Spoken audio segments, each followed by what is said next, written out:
This country was built for everyone, not just one group.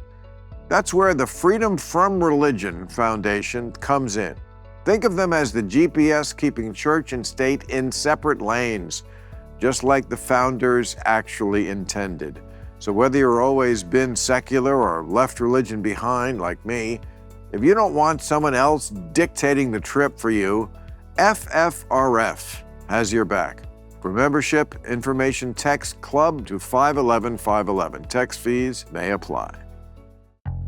You know, if your daily uniform is baggy sweats, it might be time for an intervention, just to show society we haven't fully given up. Well, luckily there's True Classic. These guys somehow figured out how to make clothes that feel like sweats, but won't make you look like a schlub. With True Classic, I don't necessarily feel like I'm dressing down, and the clothes are extremely comfortable. Just go to my exclusive link at trueclassic.com/random to save. That's trueclassic.com/random. Shop now and elevate your wardrobe today. Was that you? It was you, fool. Oh, really? I was going to say, great line. You don't remember it? Produced by Harvey Weinstein. Oh, yeah, well, there's that. But yeah. Go ahead, Maureen. Yeah. Keep okay. liking it. Hello. Hello. Who's around the corner? How are you? Good. I know you have a little cold. Yeah. And you still showed up. Yeah. Well, I love people who keep a booking. Thank God I'm in Bobby Kennedy's America. I don't worry when I get sick. Well, let's not start fighting about that right All right, away. Let's wait like 10 minutes before we get into, you look fantastic. I don't know what you're doing to get through this cold. What are you doing to get through a cold? Well, I had to cancel my first day on the book tour. I was supposed to be on CNN with Caitlin Collins, and, you know, I just slept. But when you're on book tour, it's hard to get enough sleep. Man, you're a trooper. I mean, you go places in the world. I mean, I wouldn't go in the world. I don't. I know. You don't like to travel, right? I'm done. I did it. Done. Not like you like did. Like Larry David is like that. I mean, Europe, what's the point? No, he was in Europe recently because he officiated at Ari Emanuel's wedding in Italy. Oh, really? Yeah. Oh, I think he married them. Oh, my gosh. I didn't know that. Well, anyone can do a wedding, you know. Mm-hmm. I'll do yours. So, so I'm not going to pass you this joint. Okay. Because, you know, you have a cold. And we also know that you once had a very bad experience with marijuana. Right. And then you gave me some advice on your show. Publicly. But if they ran that advice on a loop in dispensaries, that would be good. What was the advice? I forget because I'm a pothead. Well, they didn't. I mean, the problem with when Denver... oh, right, you ate it. But can I just clear up something which I keep trying to clear up, but no one believes me? It was a 5-square chocolate caramel candy bar. I had one half of one square. Everyone said you shouldn't have eaten the whole candy bar because that's like guzzling a bottle of Jack Daniels. But I didn't. But here's the thing. It was a bunch of hippies who suddenly became billionaires, and they didn't want to put in a speed bump for new people where they labeled it with instructions or had a thing on a loop like your instructions where they said, if you take an edible, you've got to wait an hour and a half because that's how long it takes to kick in. So, but the funny thing was they hired a model who looked like me and put up billboards all over Denver with the message, something like, don't be like Mo, go slow, with like me with my head in my hands. But yeah. That's really kind of a cool feather in your cap. I have a picture of it in my office. It's kind of like I have framed the flyer that the Westboro Baptist Church handed out. Remember them? Yeah. God hates fags, people. Yeah. It's one of my prized possessions. Yeah. Well, I actually got the laws changed there because all I thought was that they should give you better instructions. I didn't want to slow them down, but they were all furious at the idea that they would be slowed down. But a lot of new people were coming in and older people, and they just needed to tell them how Well, to they should. do it. Well, exactly. They need to. Yeah, you're right. There's some I little. still want you to tell me how to do it. I still haven't gotten back on the Well, horse, so I to don't- speak. Well, first of all, don't eat it. Yeah. Unless you can get it. I mean, there are people who do. I don't want to tell everybody how to do their own thing. But for me, eating it was always problematic. I wanted to eat it because it's better for you, I think. You don't have to put smoke in your lung. Mm-hmm. But it's just too much of a commitment. And you know how I feel about commitment. But it is. It's a giant commitment. Sometimes a terrible commitment. And it's like an acid trip sometimes. That's what happened to you. Well, what happened was, so I was with a girlfriend, Alessandra Stanley, and she and I did this tiny bit of this candy bar, and we were suddenly, we were fine. Then nothing happened for an hour and a half, so we figured we'd get a glass of wine and go to bed. Well, So then suddenly, that's the big mistake. yeah, I felt paralyzed, but I also felt super paranoid. I was sure that the Course. hotel officials were going to come in and kick me out of the room. And then we were sort of both paralyzed for 12 hours. And then when I got up, for some reason, I took a glass of water and walked over to my computer and poured it into it. What? Yeah, I killed my computer. I forgot to put that in my piece, but Well, that to me speaks of some sort of psychological thing that was lurking I wanted in you. to kill my Well, computer. yes, wouldn't you? I mean, you don't have to be Sigmund Freud to see that. But you know what I suspect, but I never proved, was that I think they were using a lot of medicinal level at that point. So you didn't quite know what you were getting. I think it might have been a little stronger even. It's And also they were disguising it as candy. Remember, That's little terrible. kids were, and that was all I said. I said, now you're in the game. Don't disguise it as candy and just give people instructions. Well, of course, that certainly is, that's the low-hanging fruit that they could do. And I own a pot store with Woody Harrelson. I mean, Oh, yeah, I want to go over there. The Woods, it's fantastic. Everyone, it's amazing. Yeah, my researcher is here with me, and he's still upset he didn't take. Woody Harrelson was giving out Goldfinger, gold foil joints the night of your show in D.C. Can you get him one of those? Yeah, but CNN, I was going to say it's a conservative organization, but they're not that conservative. I'm on there now. When they asked me would you like to be on, I said, yeah, be honored, CNN, are you kidding? But what are you going to do about all the fucks? We don't care. You don't care? Yeah. CNN doesn't care about fuck? Yeah. Wow. Things have changed. When I first went on The Tonight Show, you couldn't say ass. David Zaslav. Well, you think he did it? No, I'm kidding. Maybe he's a looser guy. He is. He's a great guy. Yeah, I love him too. Yeah. No, he's a guy from Jersey. And Mark Thompson, our old not CEO. Jersey, but near. Yeah, What? Mark Thompson, our old CEO, is now running CNN. Yeah, I just had lunch with him. He's a great guy. Yeah. Yeah. No, we have to trash someone soon. We love everyone. You have my picture with Chico. I love that so much. It's like that. If I had to take another thing out of my house besides the West Baptist Church flyer saying that I am Satan and I'm praying to Obama like this, and he's got devil horns, which is awesome, I would save this. You got me this when my book came out last year, and you interviewed me, and Chico photobombed. If you're not watching this, if you're listening, Chico photobombed the picture, and it's I'm in the background, which is perfect because, when you're older, it's a great place to be. But Chico, with his one fucking eye, just... I love that picture. I do too. It is my prized possession. But no, there's plenty of people. I mean, first of all, the book is fantastic. I very often get too stoned and forget a lot of things, but I'm not going to do that today. Not to you, not to the awesome Maureen Dowd who's been so good to me.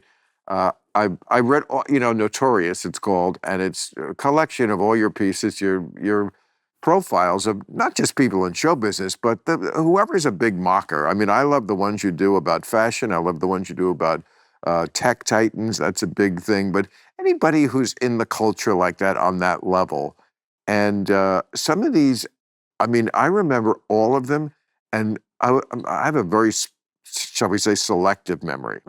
But some of them came back like from the 90s, Yeah. like Al Pacino, and Right. some of them are from like early 90s. Yeah. When you and I were both first kind of, when did you get your column? And I mean, I remember the 88 election when you I covered got Bush. it in 95. 95 is when your column started. Mhm. Okay, so Politically Incorrect started in 93. Right. I did a story, it's more of a column, not one of those pieces, but about, remember I trashed Harry at the White House for, he was criticizing you for that Trashed comment. who? I trashed the Bush White House when they were criticizing you about, during the Iraq War, or it was after 9/11 when. Oh, when they Yeah. fired me? Mm-hmm. It's so funny, Maureen, like, here's the arc of my career. You could see it through that lens of Islam, because I was a big hero to the left after 9/11, because 6 days after the attack, we did our first show, and somebody said, Dinesh D'Souza said, the people who were attacked, they were not cowards, and I wholeheartedly agreed, and still do. You can be evil and not be a coward. I mean, they stuck with the suicide mission. Now, I've heard some of them on the plane didn't know it was a suicide mission, Right. and they were like, wait, what kind of a mission? Yeah. But you came But- back. Nobody. But they did it, and I think they probably did know. So I was a big hero to the left because I said, terrorists aren't necessarily cowards, which was true. And then I became a big enemy of the left because I kept saying true things about Islamic extremism, which they didn't like because they think that's Islamophobia. Right. So it's interesting the way it came. I stayed right where I've always been, keeping it real about both sides of that. But it just came around. I mean, and now I'm not surprised that we've reached this place where wokeism is somehow aligned with infatada is the only solution. That the people that look and dress and admire terrorists and infatada, which is not a benign word or concept, they're aligned now. That's the end of that cycle. And I'm very happy with where I stayed, despite all the people who, threw me out of their little club for it. Well, that's why people love you. People ask me about you all around the world when I travel. World. They Yeah. don't know me around. Customs agents. Really? Yeah. And where? Come Because on. people want someone to just tell it straight and not be But they don't get me. spinning for one side or No, the I other. get that in America, but where in the world do they know me? I mean, Ireland. So they get where they see it on They're YouTube? proud of you as the son of Ireland. Really? Yeah. I remember when I visited there in 99, and I never really thought, oh, I'm Irish, but I was always very unsentimental about it. And I truly believe in my heart that you can't be proud of something you didn't actually achieve. I'm not really proud I'm Irish. It just happened. I'm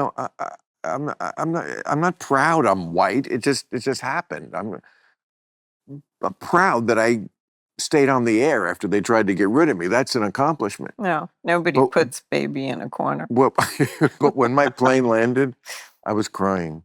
Mm. And I don't know why. I mean, I didn't expect it, or I just, maybe something in the earth, or I don't know what it was, but when the plane was touching down, I guess somewhere in me, I know what my roots are. That is a great story. It's not much of a story. It just happened. No, I love that though. Yeah. And then I had the best time driving around. Ireland has changed a lot. They had a gay Indian. Oh, they're super woke. Yeah, prime minister. Yeah. Oh, yeah. For people who don't know, there's like stupider woke in other countries, even in many places. I mean, New Zealand, I think, I've heard some things. They had a young woman prime minister, who had said things during COVID, very much like, if We are the only. Jacinda Ardern. I did one of these pieces on her. We are the only true. She was great. I mean, she was great when I interviewed her. Yeah, I'm just saying.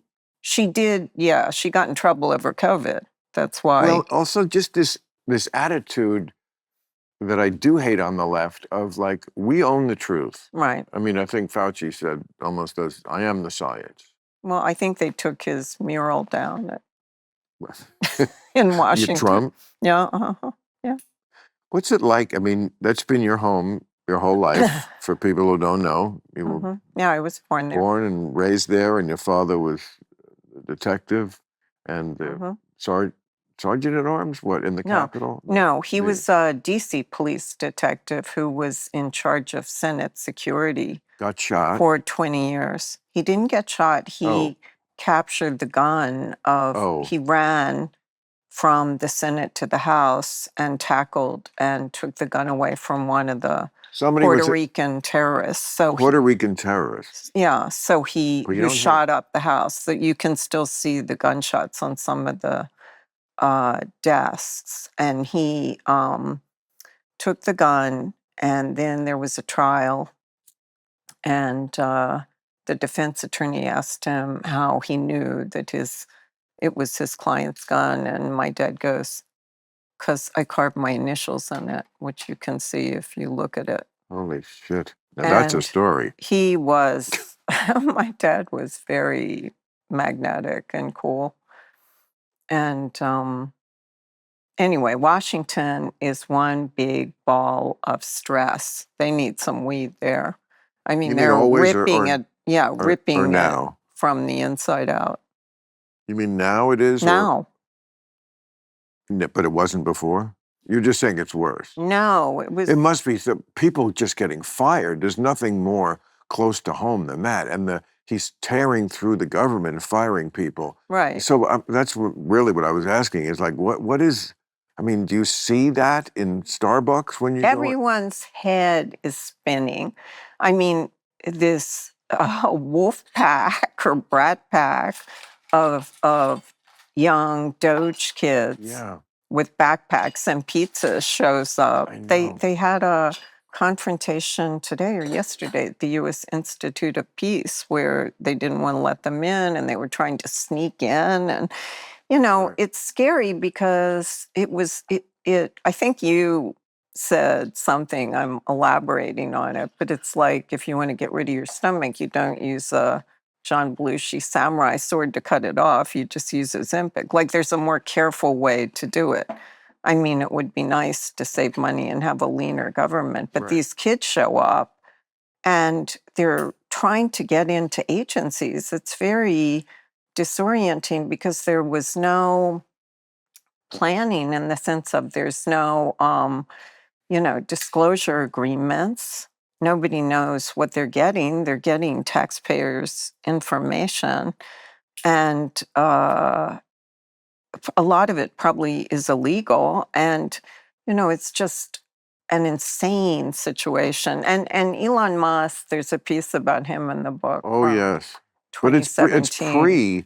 I mean, it's the old. When he didn't when he didn't like funny, Trump. He also was a liberal hero. Yeah. Not that I'm a conservative hero now. Yes. I mean, he fully went all the other way. Right. As Joe Rogan used to also be quite liberal. Right. But the Elon piece is from what, 27? Well, Silicon Valley was liberal and now it's very and Republican. He did the Tesla, I mean, there was lots, And everybody in Hollywood had a Tesla. And I remember when, it wasn't that long ago when he was just posting things before he owned Twitter that were fairly benign and similar to the way I thought were. Like I remember once he put like a graph of like, here I am, and here's where, the common sense used to be, the middle, and here's here's how it's moved. And, he had the left abandoning it, which it has in many ways. Right. So he, sees himself as in the middle while the shift has happened. I see that too, but I didn't go all the way. Yeah, he's gone very far. But I think the problem is he does not believe in government. So he's perfectly happy to eviscerate government. and he's treating it like a business or something. Yeah. And it's government. You can't do that. And No. I'm not saying I don't want to get rid of stupid and wasteful Right. things, Yeah, but yeah. the way they're doing it, just imagine Washington and this crazy Well, pack of kids running around getting everyone's information. even if you were going to metaphorically demolish a building, Mm-hmm. say a building does need to be demolished, wouldn't you go in first and take out whatever is valuable? Right, right. You'd go into But they just show up. I mean, I and can then see blow it Trump. up. Yeah, Trump is treating it. I used to like this TV show when I was little called Treasure Chest, where Jan Murray would open the treasure chest Jan every Murray. week. Remember that? Vaguely, I don't. Remember? Sounds vague. And so was it a game there's show? Yeah, so there's Treasure that chest. thrill of them getting into an agency and finding the things that are stupid to cut, but there's more to it than that. Club Random is brought to you by the Freedom from Religion Foundation. Yay! You ever been on a road trip where one person insists on controlling the music? Well, you're just trying to enjoy the ride, but now you're stuck listening to nothing but their favorite band. No discussion, no compromises, just their way or the highway. Ugh, who would do that? Well, that's the kind of what's happening with Christian nationalism. Some folks want to take over the wheel and force everyone to follow their beliefs, shoving religion into our laws, our schools, and even our personal choices. But hey, this country was built for everyone, not just one group. That's where the Freedom from Religion Foundation comes in. Think of them as the GPS keeping church and state in separate lanes, just like the founders actually intended. So whether you've always been secular or left religion behind like me, if you don't want someone else dictating the trip for you, FFRF has your back. Join us. Go to ffrf.us/freedom or text club to 511-511 and become a member today. Text club to 511-511 or go to ffrf.us/freedom. Because when it comes to freedom, we all deserve to choose our own route. For membership information, text club to 511-511. Text fees may apply. If your daily uniform is baggy sweats, it might be time for an intervention, just to show society we haven't fully given up. Well, luckily, there's True Classic. These guys somehow figured out how to make clothes that feel like sweats, but won't make you look like a schlub. With True Classic, I don't necessarily feel like I'm dressing down, and the clothes are extremely comfortable. They fit like they're tailored and for a fraction of the cost. The shirts, like this, are snug, where you want them around the arms and chest, and more forgiving around the midsection. They're also versatile. I can use the same shirt to shoot some hoops on the court or throw a blazer on over it and go out to dinner. Wow, I actually do that. Their active wear is moisture wicking and even fights odor. And if you're like me, you actually give a damn about the environment. So for the Pima Crew trees, they use 100% Pima cotton. Maybe that's this. No synthetic fibers, which is good news for the planet, which could use some good news. Also good news for you, because Pima cotton feels incredible. This actually does feel very nice. But they don't just sell t-shirts. Obviously, these are jeans. Pants. Sweats for your legs. True Classic has great fitting clothing for all seasons, including long sleeve Henleys, fleece hoodies, button-ups, joggers, even jeans. Plus, they offer free shipping on all orders with a 100% perfect fit guarantee and easy returns.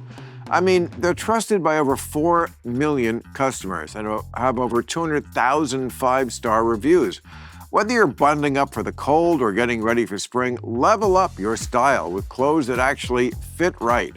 Just go to my exclusive link at trueclassic.com/random to save. That's trueclassic.com/random. Shop now and elevate your wardrobe today.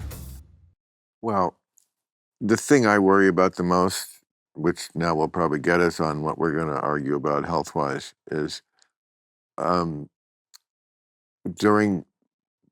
before COVID, we had a little group in China a little group of like 8 scientists and doctors who were supposed to monitor if anything was brewing over there. I forget what it was Right. called. It was like a 5-word name, a very long, Yeah. the Right. Biomedical Right. Establishment Committee, or whatever it was. It was just, it cost 3 cents, Yeah. basically. Right. And he got rid of that. Right. And I don't feel like he's ever confronted with that enough.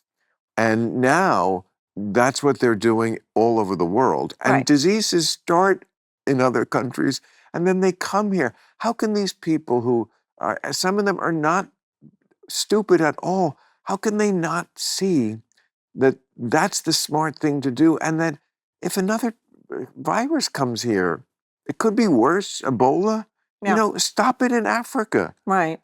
I just don't. Well, like when he had this presidential address, recently, he had a child there who he said had gotten cancer maybe from chemicals, but then they're cutting the things at NIH that are watching that.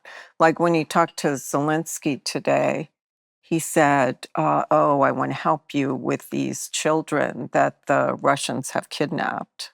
They've kidnapped all these Ukrainian children."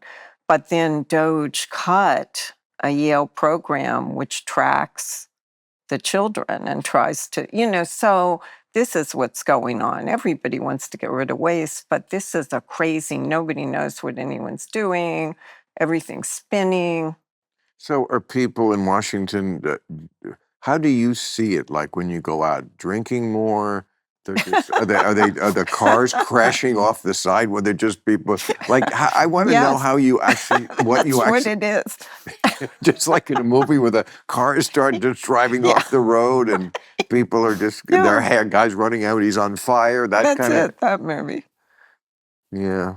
Well, on the disease thing, I got to say, when I read the byline in your paper about these news stories, I can't help but remember that this is the person who said that any even hint that COVID could have escaped from a lab was racist. Right. So you can't really blame me, and maybe she's your friend. I'm sorry if she works across the cubicle or whatever, but you can't blame me for being skeptical. I don't blame you. Okay. I don't. Thank you. Go ahead. Okay. All right. No, I'm glad because I know you and I have slightly different views. And I know RFK is easy to, I said last week, he's like having a bipolar girlfriend. Sometimes he says crazy shit and you just, he's the girl you're sorry you started to talk to at the party. Right. You Yeah. know, Yeah. but just from what I basically know, we used to treat natural immunity as a little more valuable than we do now. I'm not saying this is the pharmaceutical industry taking over America entirely. I'm not a conspiracy theorist like that. But like any industry, they're very influential. And the solution always seems to be more of what they're selling. And this is the first one, COVID, I recall, where we really didn't count natural immunity at all. Even if you had it, which is really usually the best kind, Right. you still had to get the vaccine. That seems strange. And they fired medical workers who wouldn't do that. Well, I know that COVID was hard for all of us, but I do know it was hard for you because I feel like I kept sending you pink ties to cheer you up. And I wore them here. We shot the show. I did the monologue there. We did the interviews right here. I did the editorial outside in the backyard. We did it once in the rain. I will treasure that moment. I did a monologue with holding an umbrella. Yeah. You got through it. It was terrible. I know it was terrible. What was the terrible part is I would do the show. Yeah, okay. It was still the show. We kept it pretty much like it was. We had a laugh track for we tried that. We had old footage of people laughing from other eras. It was funny. People thought it was a good bit. Yeah, we got through it. But after we finished the taping, I would walk out that door and I'd walk the 50 feet to my house and I'd just be silently all alone again. Yeah. And you can't come down from a show like that. Right. I know. I was you get working. keyed up Yeah. and you just, Yeah. It was like, it reminded me of the first time I took mushrooms, and when the mushrooms wore off, when they had eaten all my serotonin, and I was just like, Yeah. Yeah. I know. I was at my dining room table working by myself for 2 years. I thought I would go mad. It was a horrible period for the do you country. go into the office every day? Well, I try, but they just did a crazy 6-month redecoration of our office. So we haven't been there, but I will be going back after but book tour. But really, why would you need in your job to go into an office? You don't need to, but I don't like working alone. I mean, if I Right. had known I was going to be working alone so much, I would have become a cocktail waitress. I don't want to be a journalist enough to do it alone. So you like to hear the clacking of the But other. yeah, that's the whole point. The newsroom, Right. His Girl kids, Friday. Yeah, all these kids Oh. have not even experienced a newsroom. I don't know how they meet people to date. I don't know how they get mentors. I don't know how they imitate. I used to watch reporters, and then I would know how to do it. I don't know who they model themselves on. I think it's horrible for young people, but some of them seem to not want to be in the office, which I don't get at all. Oh, most of them. Yeah. Well, I think when historians write of this era, they will say that the Great Divide was no longer the things that we obsess over. It wasn't economic, although these divides all exist. It wasn't racial, that certainly exists. It was virtual versus not real. Like there is a somewhere in the chart of ages and generations, a place where people like you and I have so little in common with someone who lives on the phone. Oh, yeah. I was rewatching, I watch things in the bathtub, I watch things in the kitchen. The news is You have a TV in your bathroom? I got a TV in my drawers. I got a TV everywhere. I love TV. But yes, in the bathtub, I watch movies. Love that. And I was watching one I think it was from 2011, called Crazy Stupid Love. Not a genius movie, but not bad. Yeah, it's fun. Yeah, it's fun. Ryan Gosling. They do the Patrick Swayze leap, right? Don't they dance? Is that the one? Yeah, Ryan Gosling and Emma Stone. Yeah, Emma Stone and Steve Carell. They do the, that Patrick Swayze. I'm not up to that part. There is a part where he takes his shirt off, and of course you remember that. I didn't mean to ruin it. No. No, I've seen it before. Yeah, but it's fun. I'm just saying, I'm watching this, and it takes, okay, so here's my review or recap. Okay, I'm not going to ruin it. It's fucking 15 years old. If you haven't seen it, you didn't miss it's not Citizen Kane, but it's cute. Okay, so most of it takes place in a bar. Steve Carell is married to Julianne Moore, and in the first scene, she wants a divorce. Okay, and so he's like this, schlubby guy who's out there now single. So he goes to a singles bar. This is why I'm telling this story, because the singles bar, and I'm thinking, this is 2011.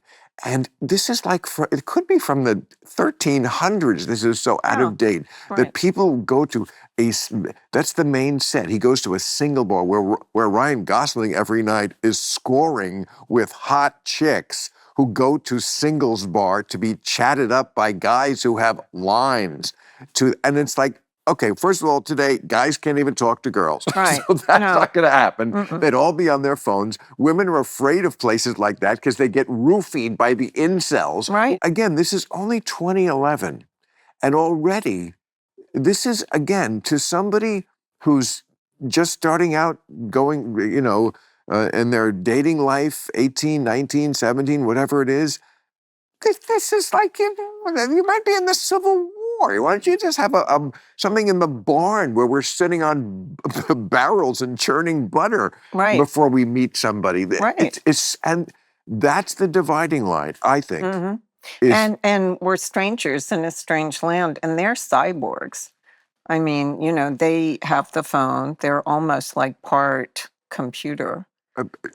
And they don't, it's funny with journalism because they don't want to make calls. They'll text someone, but they don't Oh, want to yes. pick up the phone. Even texting Yeah, sometimes it's too much. is a challenge, Yeah, right. which is amazing. And the idea of actually confronting somebody and saying, this is just not working out. Right. Right. That would just never, in fact, even putting it in text, they just ghost. Now, have you it's just- dated someone where you had that divide? Where they were very... When have I not?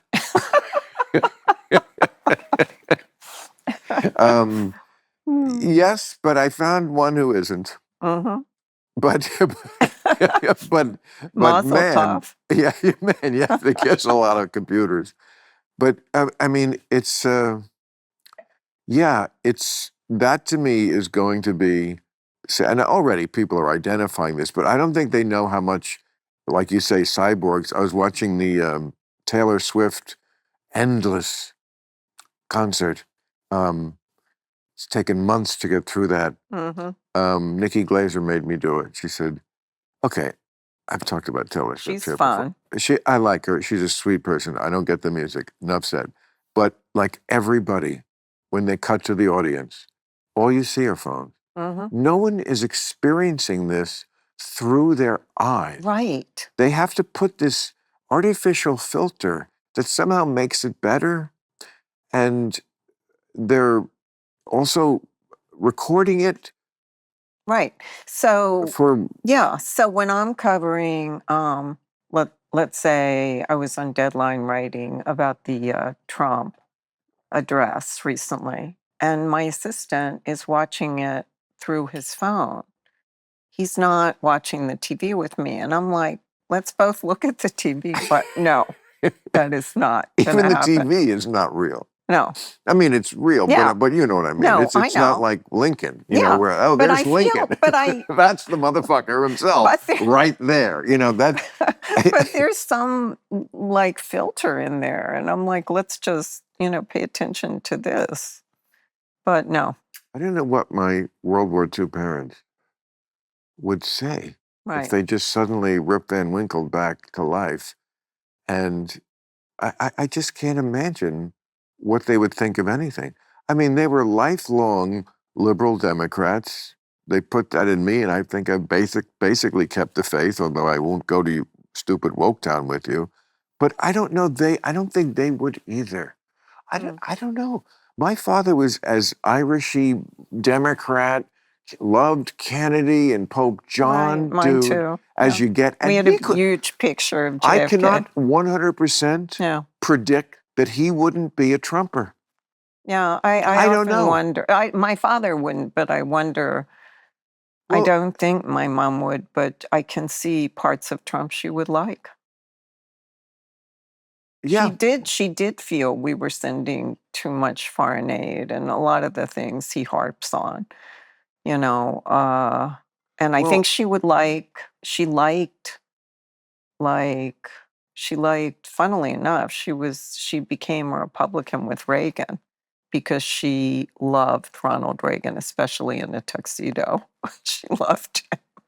But then she loved Clinton because he was optimistic and talked to her. I think she would like the fact that Trump keeps talking to his fans, He keeps he talks to anybody. Yeah, but also he talks to them in a way Barack Obama or, other George W. Bush don't talk to fans the way they would talk to their wife or a friend. And Trump does.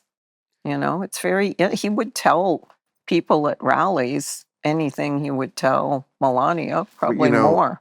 If Trump and Obama were sitting here right now, Yeah. they wouldn't agree on a lot, but you know what they would both say? Boy, that Maureen Dowd was hard on me. Well, it's my publisher. Confirm or deny? Confirm. But my publisher, Trump, called us after the 2016 election. He called the Times and he came over and we had a big meeting with him and he began complaining about me. And the publisher said, Mr. Trump or President Trump, it's not your fault. It's just your turn. Wow. Now, that's a great title. Yeah. Remember that? Oh, I should have used that as the title. Well, I have another shot at it. There's the title. Yep. So next time the title thing comes up and you email me about the title, I'll forget this because I'm upon it. So All right. you remember. I'm remembering. Yeah. Yeah. So I have become, partly because of some things I've been reading in your columns, because you love to reference them, a big, like, classic movie fan lately. Oh, wow. Yeah, I never did it. There were a lot of ones I had missed. I saw Breakfast at Tiffany's. And I know you and I have talked about horrors in movies. Yes. And I loved your editorial. Oh, I thought that was... It's so funny because when I was at Horrors Columbia... are having a moment. Yeah, I was at Columbia getting my graduate degree in English Oh, literature you a got couple it? years ago. Yep, I got it. Wow. And I was in a class of pre-Renaissance plays. And the teacher, this British guy, goes, this woman character, he goes, what is she? And I looked down at the footnotes. And I go, oh, she's a whore. And the whole class, all the students and the teacher were like, oh. And the teacher goes, Maureen, she's a sex worker. Just like before I said. Shakespeare. Right. Yeah. Can't say whore. Yeah. No. So your degree is from Columbia? Yes, it was much more valuable. You know, I didn't have rich parents to pay for it, so it was when you go to very Columbia, expensive. do they give you the kafaya when you first get there, or is it when you go on the? Thank God my Because invitada, my the time, only global solution, Maureen. My time there was before that, and so it was very peaceful. Thank it was God. before that. Right before. But Breakfast at Tiffany's, they're both whores. See, I always... Well, that's the same with Pretty Woman. They're both. He's not a whore. Well, he's a businessman. Right, but he's... Phil, listen to yourself. But he's, it's funny. He's a businessman. This is funny. Yeah. You would like this. Listen, they're cutting words out of, oh, Jesus Christ. You know, they're saying we shouldn't use certain words, like there are 8 different gender words. But one of the words that they're trying to cut out is prostitutes. And that's such a useful word in Washington. Yeah. Well, but prostitute, is a word, if you look it up in the dictionary, the first definition doesn't mention sex. It just says it's doing something you hate for money. Yeah, there's so many men. And you can prostitute yourself, but that's politicians. Okay, but that's not. But in Breakfast at Tiffany's, no, he's a man whore. He's got this lady who you see in a few scenes, and she writes him Patricia Neal. She takes care of him. He's a boy toy. A boy. He's a whore. Yeah. There's nothing wrong with it. He's more of a kept man. Whatever it is, he's a writer who's not selling anything, and he gets by. Yeah. But that's what I always heard, it's Audrey Hepburn. She's a hooker. And it's like, oh, wow. Oh, well, originally Truman Capote wanted it to be Marilyn Monroe, which would have made more sense because she's supposed to be kind of a hillbilly and a singer. Right. And because it was Audrey Hepburn, they completely whitewashed what she did for a living. Well, so you just thought she was a party girl. No. That whitewashed is not what they did. The times were just so different. Here's what it is. She goes out with gentlemen. Of course, this is a chaste era where you don't ever see any sex. She goes out with gentlemen who give her $50, which... To go to the ladies' room. To go to the wash, yeah. Yeah. Okay, well, $50 in 61 was what, 1,000? Yeah. Okay, so they give her... So you didn't believe the washroom thing.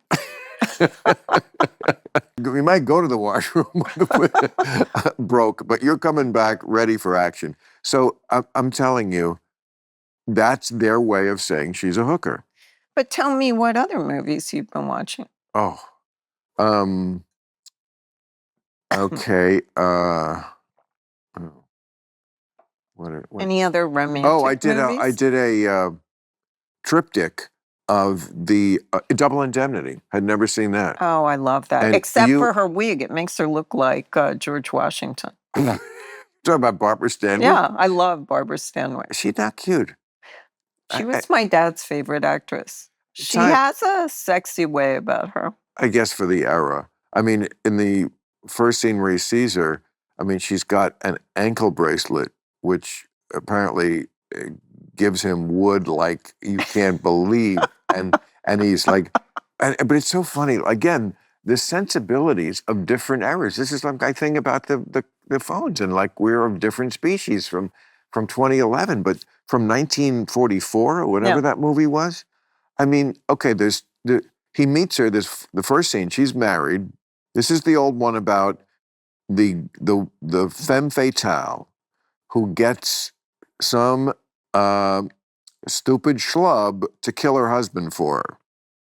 Right? That's that. It's always and the sap. And then I watched 2 other movies with the same plot. Yeah. Body Heat. Yeah, because it's always. It's great. It's a great plot. Yeah, the woman's a vixen and the guy's a sap. Right. So, but, and then I watched there's one that came out just a couple of years ago called Careful What You Wish For. Nick Jonas is the sap. Right. Okay, so. You've got to watch Out of the Past. That's my favorite. Is that the same plot? Yes, but it gets a little twist at the end. It's Robert Mitchum, Kirk Douglas, our old friend, and Jane Greer. It's the perfect film noir. Oh. Never heard of it. Out of the Past? Yeah, I base my whole, when I started in journalism, it was mostly men, and I was terrified. So I would watch film noir to see how the women kind of dominated, and take tips from them, not as a femme fatale, but as somebody, they would always come in and say something like, quite the hacienda, or they'd say something that would put the men back on their heels. So I wanted to be coached by these very strong women. There's a lot of snappy dialogue in Double Indemnity, but of course it does. I mean, it makes so little sense unless you lived in that era and you understood that things were so chaste on the surface, at least in media, that you just had to indicate things. So he meets her for 5 minutes in the first scene. He's an insurance guy. He goes to the house. She's married. The husband's not there. And he immediately is hitting on her. Okay, and nice ankle bracelet, baby. And, it's... So there's an attraction. We see that. Then he goes back a second time and kind of gets it that she wants him to kill her husband. Yeah. So he's like, I'm not the sap who's going to do that. Get another sap in here. I'm not a sap. Right. So goes to his apartment. Of course, that night, a knock on the door. It's her. By the end of that scene, they're kissing and saying, I love you. Right. It's like, they're not. But she didn't mean it, Bill. But they're not. They're just not concerned with realism the way later decades were. Thank God. That's what I love about that. I can't pass it. Oh my God, wait. It's just so stupid. I love you giving the plot of classic movies. Do another. Okay, so that's that one. And, this is like masterpiece theater, sort of. Okay, so Body Heat is 40 years later and much better and hot. I mean, wow, I forgot like how much like nudity and like grabbing his Johnson on screen. It's for the early 80s. It was, ahead of its time, I think. Maybe that's why it was such a big hit, because that probably was taking it to another level. But it's the same thing. It takes place in Florida. It's super hot. The heat is like a character in the movie. They're always sweating completely. So he's this guy, he's a lawyer, but he's not doing great. He's kind of a down on his luck, but, hot, gets laid a lot. And she's the lady who wants to kill her husband, who in this one isn't bad. In Double Indemnity, the husband's mean. This one, he's just kind of like, it's Richard Crenna. Right. Not that bad. It's like, she just wants to kill him. This plot goes back to Macbeth. Macbeth had a nice boss, but the wife said, no, you've got to kill him. Take his job. You're right. Yeah. It is a little Lady Macbeth. Yeah, and also... But she stayed with Macbeth, right?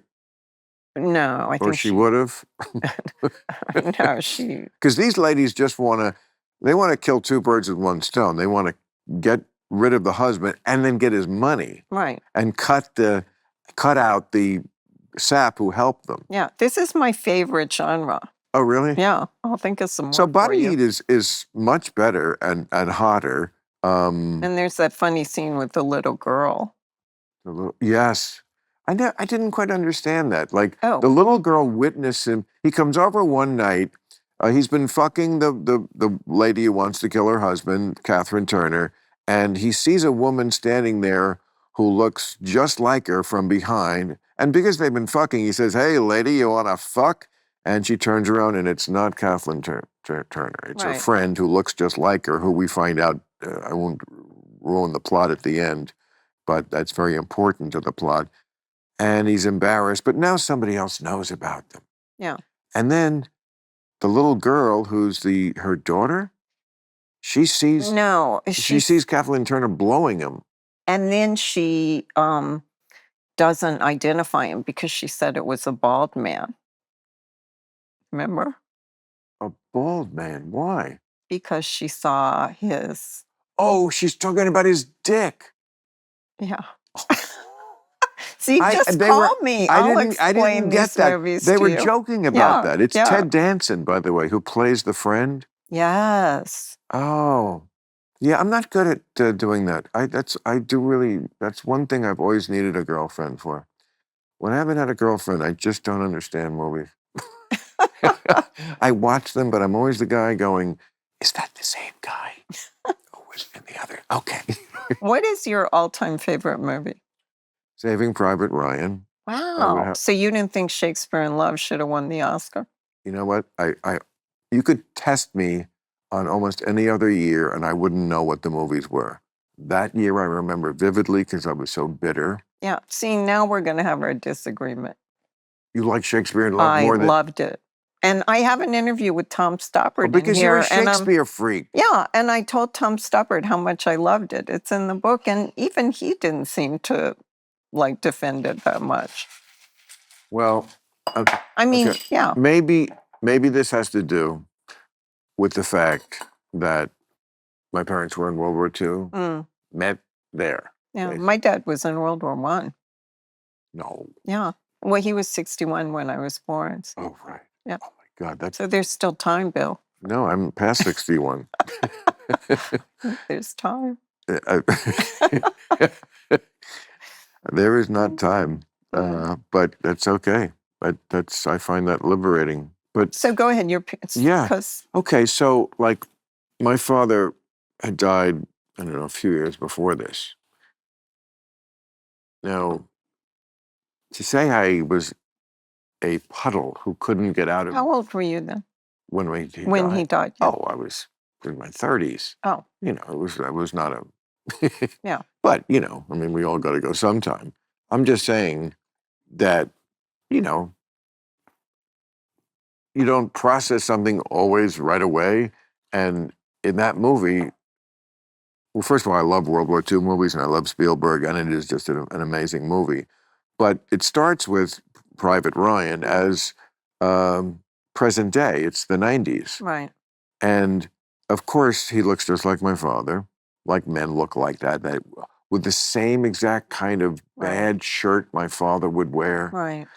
So already I'm like, verklempt, I don't know what the word, you know, spilkus is one of those Jewish words that means you have an upset stomach. And then the movie, and then it reverts back at the end. And so, like, I think I stayed in, it took me like 20 minutes before I could leave the theater. Oh my gosh. I know, I was so, and I was like on a first date or something. Oh my gosh, so how did that go over? How did that go over? Era, I just took she must have loved that, I took a date everywhere. Did she love that? I don't remember because, I mean, she wasn't bad about it. Okay, but so when I was 13, my brother took me to see Hamlet in, you know, our park in D.C. And I immediately decided Hamlet was my boyfriend. And then it turned out that he was the worst boyfriend in literary history. Like, Ophelia commits suicide and he treats her terribly. And he's indecisive. I think which gives women the ick. Yeah, I think that explains a lot. But in the meantime, I did fall in love with Shakespeare, so I loved Shakespeare in Love because of that. Was it a good movie? I loved it. I just thought it was super clever. I love Tom Stoppard's Produced by writing. Harvey Weinstein. Oh, yeah, well, there's that. But yeah. Go ahead, Maureen. Yeah. Keep okay. liking it.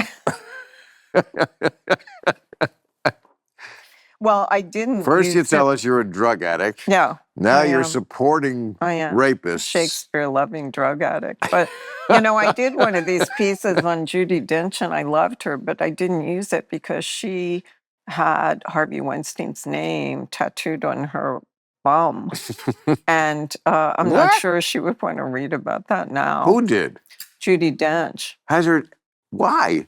Because he provided her with a lot of great roles, including that role as the queen in Shakespeare in Love, where she was only on screen for 12 minutes and she won an Oscar. She's probably the only girl he didn't try to fuck. That's why he's got his name tattooed on her ass. There's a story about Uma Thurman and Harvey in the book. Oh, in the book, yeah. And it's funny because a lot of guys... Was that where that... And a lot of guys have told me they read it twice, which I remember it vividly. Yeah. Well, it was one of the more jarring ones. I mean, that's like a reporter's dream there when you get somebody to open up about... It was a complicated story, though, because it involved Quentin also. But, they're still friends. But she wanted, to get out this story of how he had been careless in the Carmen Gia scene in Kill Bill. And she was hurt by that. But then he talked about it and said she was right. So. Yes. I mean, I'm sure everybody could be more careful. On the other hand, he didn't cut off anybody's head with a helicopter. Remember that guy? Yep. I mean, I'm just saying. Movie sets are all relative. Dangerous places, and it's all relative. I mean, they really are. Yeah. I mean, Tom Cruise. How many movies were you in? Let's see. I did my first Tonight Show in August of '82, and it went well, so they asked me back in November, and then I did it New Year's Eve. This was a big feather in my cap. Going into 1983, my third Tonight Show. What did that feel like? It felt like time to move to California. And that's what I did. I used their ticket because they would, you had to pay. And then you could, and it was first class because that was the union. Thank you, union, got that first. I would trade it in, as we all did back then. And it was like $1,800. I'd fly coach for $200 and make $1,600 on the ticket, which was 4 times what I made for the show. Right. So I was like, I'm moving to California. And I put 3 suitcases together and I moved to California. And that night, Joel Schumacher was watching The Tonight Show and cast me in DC Cab, which I've always thought was a horrible movie, but people still like it. Was that set in DC? It was set in DC. I was there for 6 weeks. Oh, wow. In a hotel room with Gary Busey. You try that. You think you had trouble with you think you had trouble with the pot. I kid Gary, but he is crazy. But yeah, I mean, it was fun. I mean, to be 27 years old and in a movie, and so that was my first movie. And then I did, the classic Cannibal Women and the Avocado Jungle of Death, which actually is a funny movie. Pizza Man, same director. What was the plot of Pizza Man? It's 1990, but Donald Trump is in the movie as a lookalike and yet he's like the punchline to the whole thing. It's about a cab driver who's just trying to collect his $15, and it takes him on. It's a film noir. You should see it. It's a film noir. I am going to see it. Good luck getting it. It's a film noir parody. But you're not a sap. No, I'm Bogey. You're Bogey. I'm the hard-boiled detective. Oh. Well, this is funny. When Trump was thinking of running for president in 2015, shortly before he did, he was vying to play the president in Sharknado 3. True story. I'm sure. A true story. I'm sure. So it was one, leader of the When was the last time you talked to him, interviewed him, saw him? He Well, when I had a book about Trump and Hillary in that election, the year of voting dangerously. And I was on Michael Smerconish at CNN on Saturday morning at 9 o'clock. And I'm thinking, who is up watching this at 9 o'clock? And Trump was. And I was critical of him. And afterwards, I ran into Jared Kushner and Ivanka at a dinner party in DC. And Jared took me aside and he said, you know, my father liked you, but now he thinks you've gone crazy. And I said, well, I think he's gone crazy. And Jared said, well, if you do 2 tweets in a column or 2 columns in a tweet, you can get back on his good side. Oh, God. And I was like, no, that's not going to happen. Oh, my God. It's like a priest saying 3 Hail Marys and, Yes. and 2 Our Fathers. Yes. Your Which I your often had to penance do. was 2 tweets in a Yes. column. Yeah. We were Everything bargaining over. everything is so transactional. Yes. But I'm curious, what kind of dinner party is there in DC where you find yourself with the Kushners? Yeah, we have a journalist dinner. David Bradley has it, and it's, he's a Victorian gentleman. He doesn't make his guests feel uncomfortable, so they feel safe there. And they invite newsmakers, and it's a bunch of journalists, and then we talk to them, and that kind. It wasn't. I don't. But can you be in the same room with the enemy? I mean, I can. I pride myself on, don't fucking tell me who I can hang out with. Right. If I want to take Ann Coulter to the opera, I will, you asshole. Yeah. And I think we need more of that, not less of that. But you just don't see that. That the Kennedy Center, which I'm sure is close to where you live. Right. Okay, I get how awful it is what Trump is doing to it because it is an art center. But you know what? I know where that comes from. Now, maybe I'm wrong about this because I'm only getting it from watching the TV show, which I've watched every year. Yeah. Where they give away 5 Kennedy Center honors to great people of the arts. And it's always a big movie star and somebody else and then an opera singer and some dancer. And, like culture vultures know, but I don't. So you skip through those, and then you get to, and this year it was The Grateful Dead and Francis Ford Coppola. Yeah. Okay.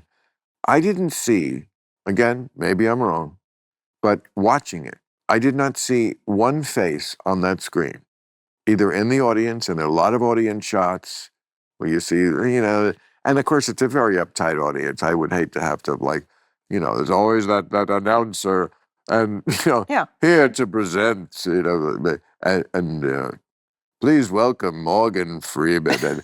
And then, he comes out and they do a tribute. It's very polite, and you really wouldn't want to be edgy. I would be like the totally wrong person to be in this room under any capacity, and I'm sure I never will. Okay, but I did not see one face, either on the stage or in the audience shots, that looked like they might have voted for Trump. And I just thought, invite Ted Cruz. Would it kill you? Don't you think he likes The Godfather too? Right. Don't you think somebody in the Senate is a Grateful Dead fan? Right. Who's a Republican? You just lost an election. Right. Maybe now's the time to reach out a little. I didn't vote for them either. But would that kill? So I get it a little bit when they get into office and they go, you know what, assholes who stuffed our heads in the locker. Right. Here's what you get now. Yeah. But this is what is so crazy about watching Trump, because he's got these 2 sides. So one side is kind of scary because it's authoritarian. He and Elon are trying to undermine the judiciary and Congress. Congress is in charge of these agencies, not these Doge kids. And the press, Elon keeps saying that the people on X are the press now and legacy press is dead. So in a way, like Dick Cheney, they're messing with checks and balances. But on the other hand, Trump still has that wacky, kind of funny side where he Yes. goes down and takes Oh, over the Kennedy Center. And now he yes. wants to give the awards to dead people. He wants to give the Right. awards to Elvis, Babe Ruth, and Pavarotti.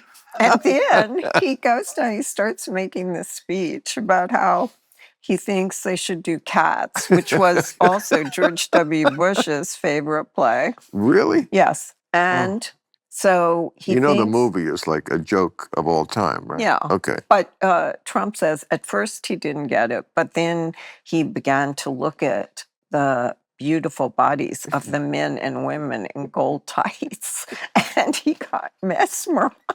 He's giving this like kind of Uh, semi-homoerotic. Then he did say, well, I he's like the women he's better. just But then he's got that wacky side. So he's redecorating the Oval Office and making it like Mar-a-Lago.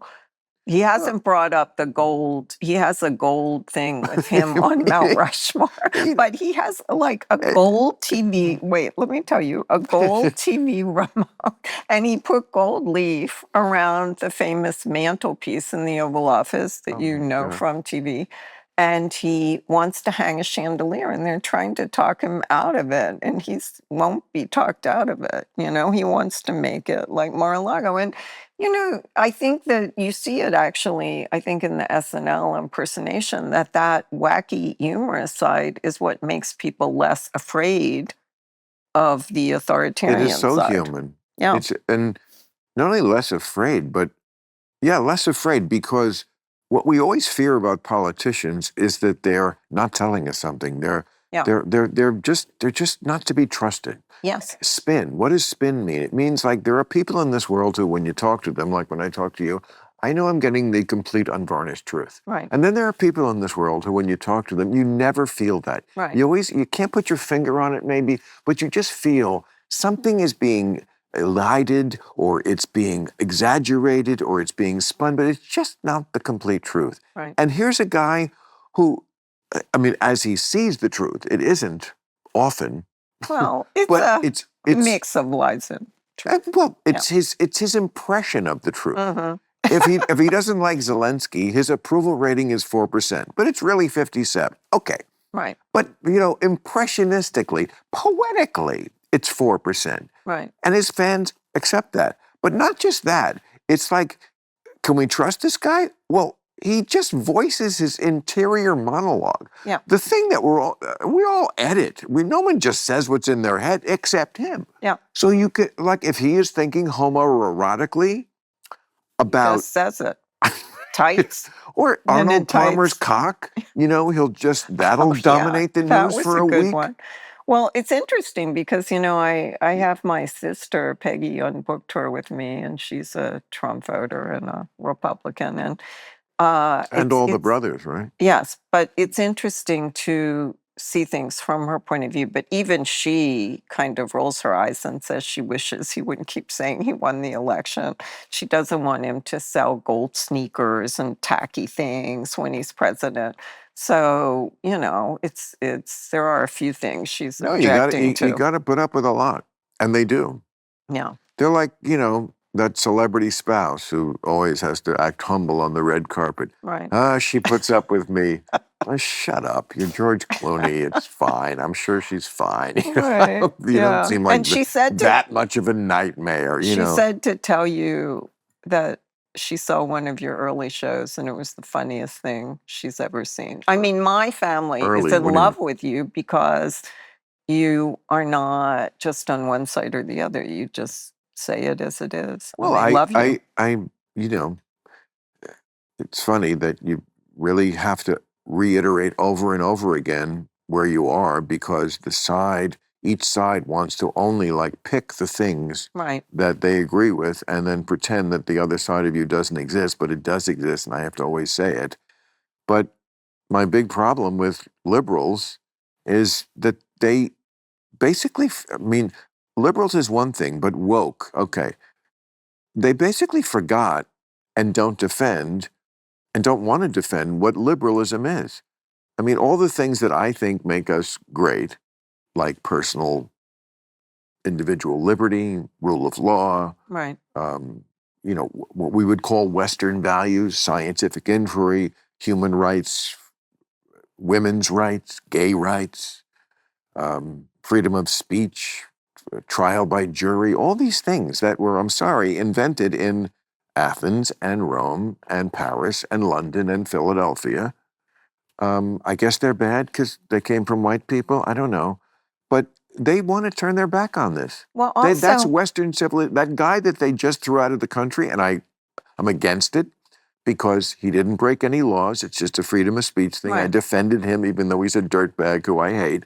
But his slogan was, they want to tear down Western civilization. I mean, Right. saying it out loud, the out loud part, tear down. Well, Western civilization, I think, is a good thing. Yeah. And basically, that's where the liberals lost me and Yeah. lost their way. They forgot about Western civilization because woke is all about identity and not about ideas. Right. Well, so my dad was so excited the night Harry Truman was elected, he stayed up all night. My brother was so excited the night Trump was first elected, he stayed up all night. And Democrats weren't paying attention to what happened here with the working class. And also, they just stopped being any fun. I mean, they made Exactly. everyone feel that everything they said Ugh. and did and every word was wrong. And people don't want to live like that, feeling No. that everything they do is wrong. No. You think we're over that era? You think that? No, I think, right. I mean, I It think lives Democrats are just in a coma. They haven't figured out. Right. But no, the woke are not giving up on that. I mean, we the Seven Dwarves movie just came out, Oh, right. and There are no dwarves, right? they're they thought about the dwarves. It's so funny.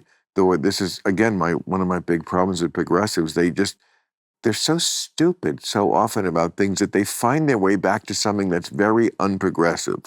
Like you'd think getting jobs for people, very progressive. Not if you're a dwarf, because like there are dwarves out there who wanted to play these parts who couldn't Right. because it was somehow politically incorrect to Right. portray dwarves as, I don't know, minors who know Snow White. It's a fucking crazy character that somebody invented for children, and you're arguing about whether it's right if real dwarves play dwarves. There are dwarves in the world, Right. and there are jobs for them that you lost. Right. On there, and then Snow White loves Palestine. Like I wasn't going to see this movie anyway, but that people who get their news from TikTok, Yeah. just please shut the fuck up. It was, I think the Democrats just got to have a suffocating persona where you just couldn't do anything or say anything that wasn't to be criticized. Somebody once wrote, "The politics of purity makes people stupid and mean." Was that you? It was you, fool. Oh, really? I was going to say, great line. You don't remember it? Not at the moment. I'm scared. I'm too scared. Scared of what? I'm scared of TV and you and Me? everything. Well, I'm scary? Well, because I know if you chose to, you could eviscerate me. I could say the same about you. Oh, that's true. But mine will happen on Sunday. This is a good film noir. Yeah. The last person in the world I would ever want to eviscerate. Really, that's you. That's how I feel about you too. I know. So why are we scared? I don't know. I can hear my heart beating. But we basically agree. I'm gonna have a drink. We basically agree. I've had like 3. We basically agree. I mean, honestly, I wish you would write more. I wish you would turn your poison pen more on the woke, because when you do it, it's great. Yeah. I understand why there's so much more on the right. And look, I've been. But now the right is kind of getting like that. They're kind of getting into cancel culture. I told you about Of course, they words would never left it. Yeah. They canceled Colin Kaepernick. Oh, yeah. Nothing more quicker or cancelier than that. Right. Oh, they're total babies. There's Yeah. total snowflakes about. I mean, please. Yeah. They except for one guy. the one guy who can get away with any insult, and they all come running back as Trump. Yeah. I mean, everybody who works for him, Lil Marco, Steve Bannon, Right. they are so... I'm shocked about that. I was watching Ted Cruz on TV today or yesterday. I was thinking, why did he come back? Ted Cruz. After Trump. In fact, my sister Peggy got one of the few apologies that Trump ever gave, because I was interviewing him and he's like, "How's your sister?" He knew she was a Trump voter, and I said, "She is not going to vote for you because you've been trashing Heidi Cruz and talking about women in these horrible terms." And I said, "Why don't you just apologize for that? That was horrible." And there was this long pause. And finally he's like, "Okay, I'm sorry I said that about her." Really? Yeah. I had Ted Cruz on, Mm-hmm. and like everything I'd ever read was like the most disliked guy ever. Right. Like just this cyborg who was like programmed to be president when he was 3 years old Right. and has never faltered. And I don't doubt he wants to be president. When he was on the show, and I just did not meet that guy. Yeah. Matt Gaetz sat there. Right. I did not meet a monster. That's my line now. Everyone's a monster till you talk to them. Right. I mean, I disagree with a lot of stuff, and there's some real deal breakers in there. But I mean, Ted Cruz, he had a sense of humor. Yeah. He just, I like. So you must have had more encounters with him than I do, and I have heard that a lot people, even in the Senate, even his own party, really don't like him. But I just couldn't find why. Yeah, And but maybe that's what I love. I love that you talk to these people, and that's what's horrible about being in Washington now, because everybody's in their trenches, and Right. it's just like we picked up the Civil War where we left off or something. Yeah. I mean, I was at a big party the other night. Michael Kivas' no secret, it was in the paper, 44th birthday party, and Bill and Hillary were there, and Oprah, and a lot. I mean, Michael Kivas is the most connected guy in the world, and he knows everybody, and David Geffen, and lots of Billy and Bezos, and like in the past, Elon would have been there too. Mm-hmm. I met Elon a number of times at Kivas' house. Right. Um, What'd you think of it? Pleasure. Yeah. I mean, this is before he went full on. Yeah, my piece in the book is very... Yeah, right. No, I mean... I still think he's going to be the one, if there's killer robots or killer AI, he's going to be the one to save us. I'm sure nobody wants to hear that, but... To give him his due, yeah, he was talking about how we need to be on our guard against AI. Mm-hmm. Before it was even on my radar. Right, he called it summoning the demon. Yes, when many other people were saying, "You're crazy, what is this?" But he also wanted to be an advocate for carbon-based beings. He wanted to be humanity's advocate. That's why he started this whole Mars thing. He said he wanted to die on Mars, just not on impact. I mean, I've done a number of things on how silly it is to go to Mars. I'll never understand that or his population thing. But the Mars thing, I mean, I always thought Elon would be the one to save us from global warming, because we have to, plainly have to invent our way out of it. But now I don't think we will, because he doesn't give a shit about Earth. He wants to go to Mars. He treats planets the way he does baby mamas. Next. Yeah. So he and Trump and Elon remind me of, like, people always ask me if they're Shakespearean, but I think they're more like Greek gods. They're sort of capricious and cruel, and they do what they like. It's like watching Zeus and Dionysus, the god of fertility.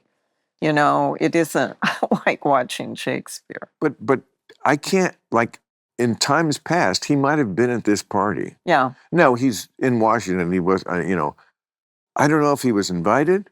I don't know if, like, that is just a deal. Well, he's very busy, Bill. I know he's busy. No, I'm just saying. Busy destroying I'm just the saying, government. I don't know if he could be in that room. And it wasn't all, Michael Kivas has friends on both sides. It wasn't all just liberals, but he worked for Hillary Clinton, and he's very close to the Clintons. Right. So yes, I mean, mostly, but you know, I mean, he has friends, a lot of billionaires' friends, and billionaires are very often Republicans. But could Elon Musk be there now and not feel unwelcome? No, you were And talking about movies that are out and of maybe date. that's on him. Yeah, like Advise and Consent, where you see both parties mingling at dinner parties and solving problems. Right. And Gene Tierney's a lovely hostess. And no, people do not do that. They're in their corners. No. So how does that end? Well, I How was going does to ask that? you, how do you think? I mean, do you think? I think we have to have the scene at the end of the movie where the Statue of Liberty's arm is just sticking out of the sand. Yeah. Where I don't think it gets better before it completely crashes. I know that sounds pessimistic, But do you think but I that don't know how to get back because the hatred is so deep. But do you think that Democrats should fight fire with fire and get a showman? I mean, it's funny because Elon Well, Musk. Fetterman is who I suggested. Yeah, Elon because Musk was known as the P.T. Barnum of sci-fi P.T. Barnum, and then Trump is P.T. Barnum.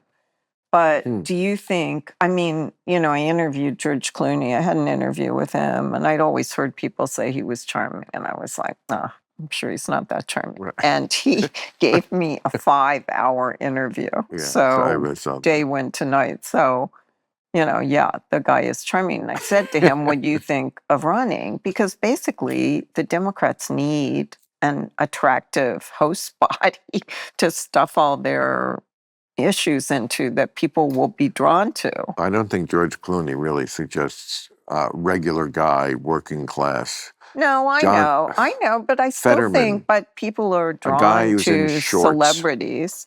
Oh, so your interview with Josh Shapiro was great. Oh, thanks. I had never really heard him talk that much. He was so appealing. And that, you know, I was watching it with my sister today, and she said I would vote for him. I mean, that's what the Democrats need. Yeah, they need someone who could lure people back to their party. Oh, yeah.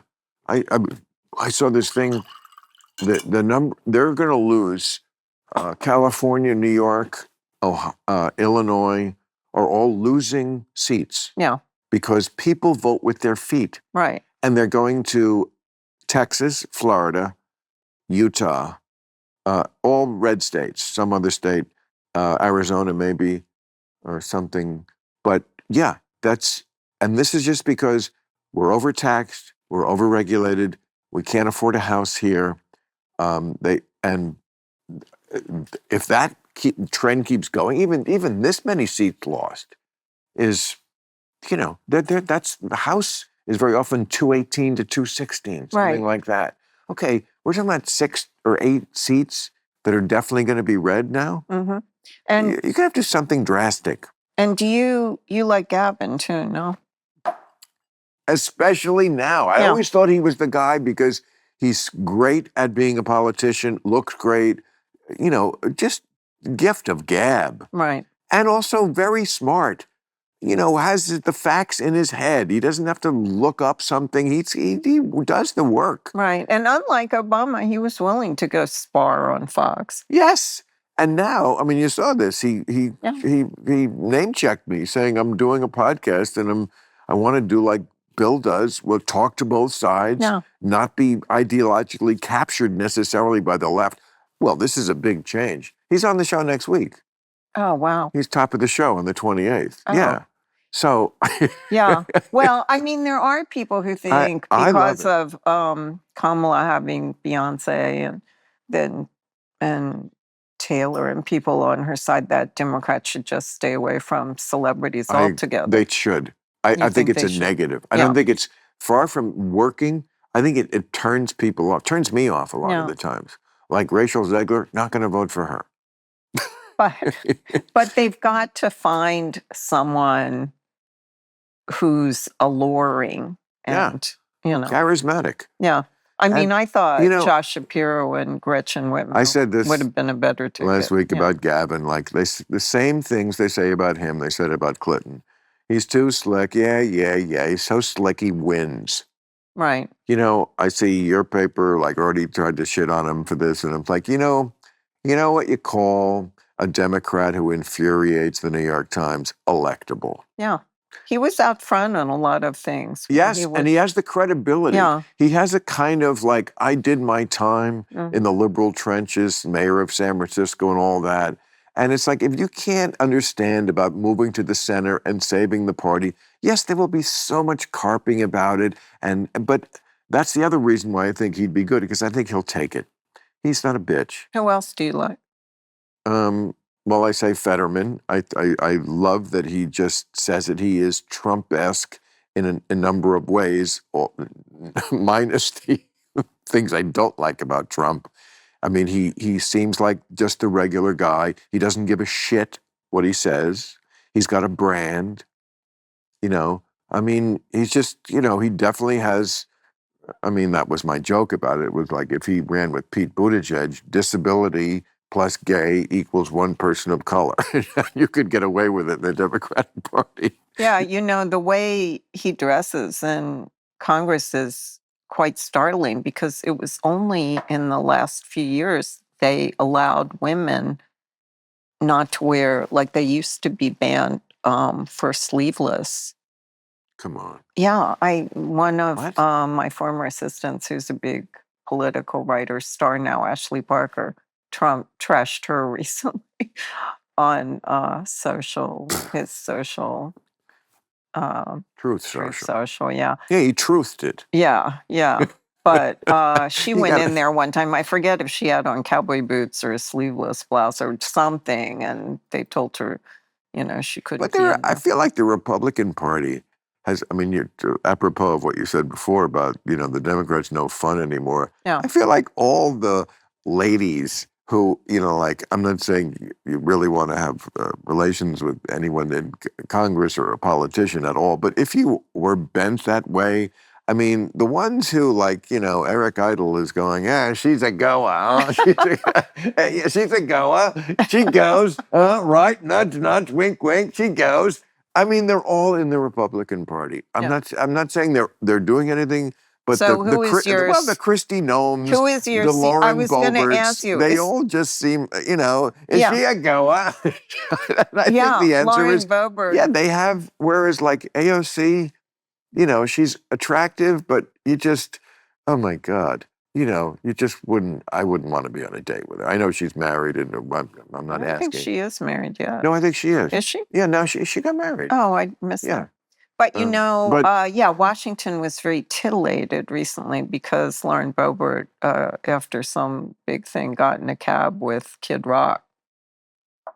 And also, I was going to ask you, do you have a crush on Christina? No. Given how you feel about Crush? dogs? Yeah, I wonder. No. In fact, Chico just lost his other eye when you said that. Yeah, exactly. No. But you know what I mean about the Republic? I mean, they just... Well, just- Democrats kind of it's- lost sex appeal too, I think. They used to be kind of the sexy, fun party, and they're not. Yeah.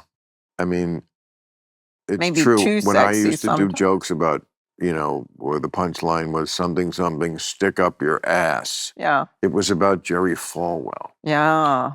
you know, and now it's about the kind of prigs who are always up my ass. Right, You exactly. know what I mean. Yeah, I know what you mean.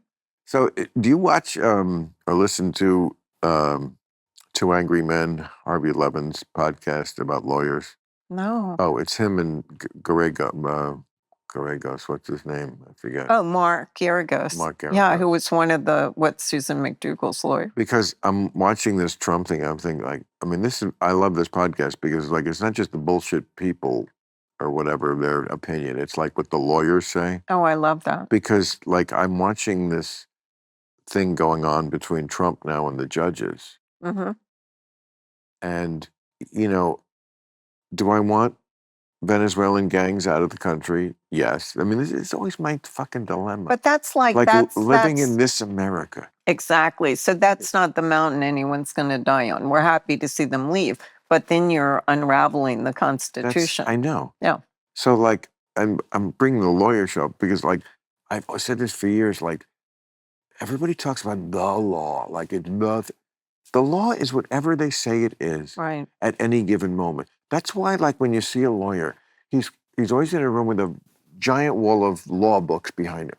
Somewhere in one of Right. those fucking books Right. is something that will justify what I want to do anyway. Right. So Trump is just like cutting out the middleman. That's another good film noir kind of thing, Double Jeopardy. Have you seen that? With Ashley Judd? Ashley Judd. I bet you I have. What's the Yeah, plot? Who else is in it? her husband Yeah, I have seen it. her husband frames her for his own murder, and she goes to prison. But then She gets one of the out. inmates tells her that because of double jeopardy, she can get out and kill her husband. And she does. 'Cause Right. well, not quite. There's also one called Eye of the Beholder. I love that. Explain it. He falls in love with her because he's looking at. Yeah, I haven't seen it recently, but I thought it was really good and atmospheric. I feel like it was a ripoff of Sharky's Machine. Do you remember that movie? Vaguely, yeah. Burt Reynolds. Yeah, yeah. He's like he's a cop. He's got to surveil this woman and then falls in love with her. Isn't that the Right. basic thing? Yeah, I love that plot. Yeah. By the way, if it's not Burt Reynolds, it's a stalker. Yeah. It's creepy. Even if he's a cop, you don't want to think about it. Right. But if he's a cute guy, Yeah. I mean, you wrote that in the Why Men Are Necessary book. Yes, I did. Isn't it funny? My mom begged me before that book came out. She goes, please change it from a question to a declarative sentence. She wanted me to call the book Men Are Necessary.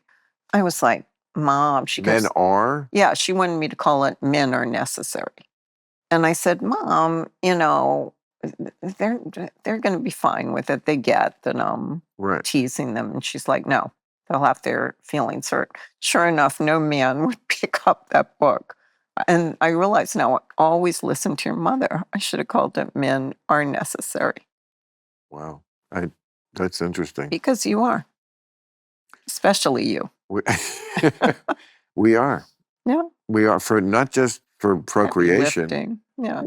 Yes. I mean, Orwell had that quote, something like, most people sleep peaceably in their beds at night, knowing other men do violence in their stead. Wow. Yeah. Bill.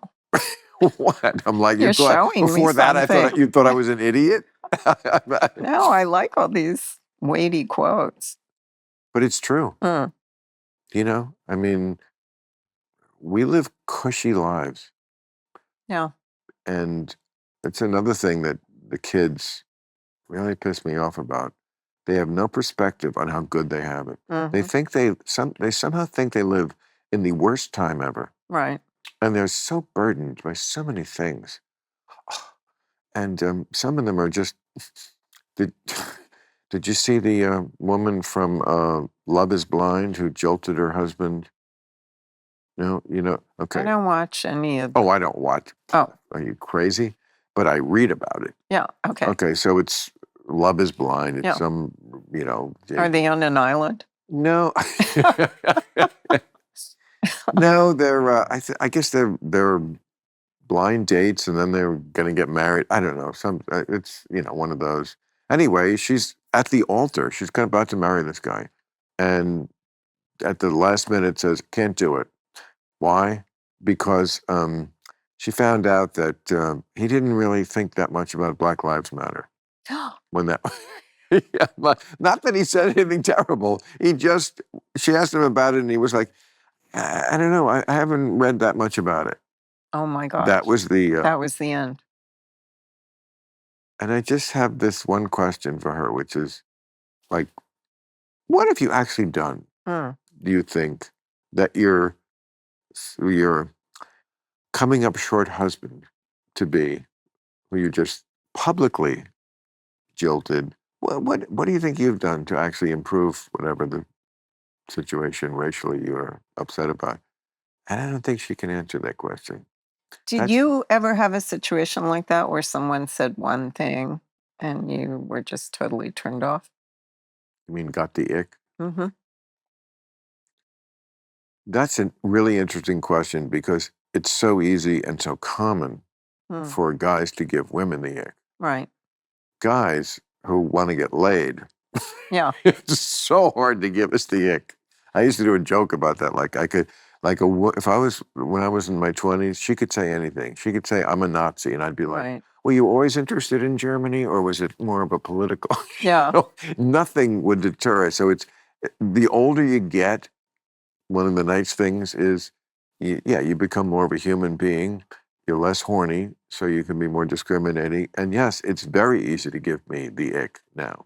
Yeah. But I remember this. I had this very, very good friend, Michael Kelly, and he had to move to Cincinnati for a couple years to be a reporter, and he didn't know anyone, and he was trying to date, and he finally went out on a date with this really cute girl. And somehow in the course of the evening, when he was ordering wine, he realized she thought that Burgundy wine was Burgundy because it was colored Burgundy. And he said to me, I had to decide if I was going to say anything or I was going to be very, very quiet because I really needed to go home with her. So he was very, very quiet. And did it work? Mm-hmm. Yeah. Yeah. But he was an onophile, He loved wine, so I don't think it had a long-term future. Onophile. I know that word from the New York Times crossword puzzle. So I got to give them credit for that. They need OENO, Right. or letters that you really need when you're doing a puzzle. Yeah, that's the right word, right? I remember sometimes watching my mother do the Time Sunday puzzle with my father, and she'd say, they need the letters. It's true. Sometimes you just need the letters. I mean, ever try to write a crossword? It's not easy.